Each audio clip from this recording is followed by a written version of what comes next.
Hello, grandma TV స్వాగతం. ఈరోజు నేను చెప్పబోయేది మామిడికాయ పప్పు అండి. చాలా టేస్టీగా సూపర్గా ఉంటుంది. ఇది వేసవికాలంలో ఎక్కువ మామిడికాయలు వస్తాయి కాబట్టి పప్పు చేద్దామని చేశాను. ఒక మీడియం సైజ్ మామిడికాయ, ఒక చిన్న గ్లాస్ పప్పు. ఈ పప్పు చిన్న ఫ్యామిలీకి నలుగురికి సరిపోతుందండి. ముందుగా శుభ్రంగా కడుక్కొని నేను డైరెక్ట్గా పొయ్యి మీద పెట్టి వండుతున్నాను. డైరెక్ట్గా కడుక్కొని పొయ్యి మీద పెట్టాను. ఆ పప్పు ఒక 10 నిమిషాలు ఉడికిపోతుందండి. అలాగే మామిడికాయ చిన్న ముక్క రెడీ చేసుకుని ఉంచుకోవాలి. ఈ పప్పు ఉడికిన తర్వాత ఈ ముక్కల్ని ఉప్పు, పసుపు వేసి ముక్కలు నీళ్ళు పోసి బాండీలో వేసి ఒక 5 నిమిషాలు ఉడకనివ్వాలి. అవి తొందరగా ఉడికిపోతాయండి. ఉడికిపోయిన తర్వాత ఈ ఉడికిన పప్పులో ఈ ముక్కలు కలిపి కలిపేయడం. పిల్లలు చిన్నపిల్లలు ఉన్న ఇంట్లోతే కారం తినబోతే ఆ పప్పు కొద్దిగా పక్కకు తీసుకోవడమే, లేదంటే డైరెక్ట్గా కారం వేసుకోవచ్చు.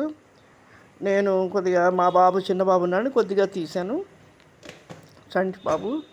సరే, అవి ఉడికిన తర్వాత కారం అది వేసుకోండి, సరిపడ కారం. నేను ఒక స్పూన్ వరకు వేసాను.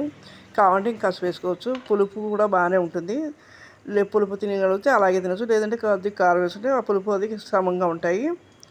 వేసుకుని తర్వాత మనం ఈ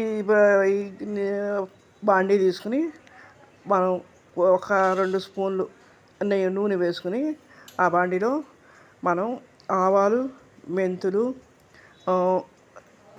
ఎండుమిర్చి తరుకుని వేసుకుని, కొంతమంది వెల్లుల్లిపాయలు కూడా వేసుకుంటారు.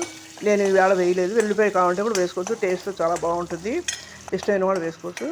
ఇదంతా వేగిన తర్వాత ఇంగువ వేయాలి. ఇది వేసి మనం ఆల్రెడీ రెడీగా ఉన్న ఈ పప్పులో వేసి తాలింపు పెట్టండి. పైన కరివేపాకు వేయడం. నేను కొత్తిమీర అవైలబుల్గా ఉందని కొత్తిమీర వేసాను. 2 వేసుకోవచ్చు, లేదంటే కొత్తిమీర స్కిప్ చేయొచ్చండి. మీరు ఎలా ఉంది చూసి టేస్ట్ చేసి కామెంట్ చేయండి. ఇప్పుడు ఇంకా మరిన్ని మంచివి చూపించడానికి అవకాశం ఉంటుంది. ఈ వేసవికాలం మామిడికాయతో చేసిన పదార్థాలు ఏవైనా బాగానే ఉంటాయి. మీరు నచ్చితే కనుక లైక్ చేయండి, షేర్ చేయండి, కామెంట్ చేయండి. ఎలా ఉన్నది చెప్పండి. ఈ చిన్న ఫ్యామిలీస్కి నేను చెప్పేవన్నీ చిన్న ఫ్యామిలీస్కి తొందరగా అయిపోయే వంటలండి. ఇది కూడా తొందరగా అయిపోతుంది. కుక్కర్లో పెట్టకపోయినా సరే కుక్కర్లో పెడితే టేస్ట్ బాగుండదు. అందుకే నేను డైరెక్ట్గా వండానండి. Okay, thank you.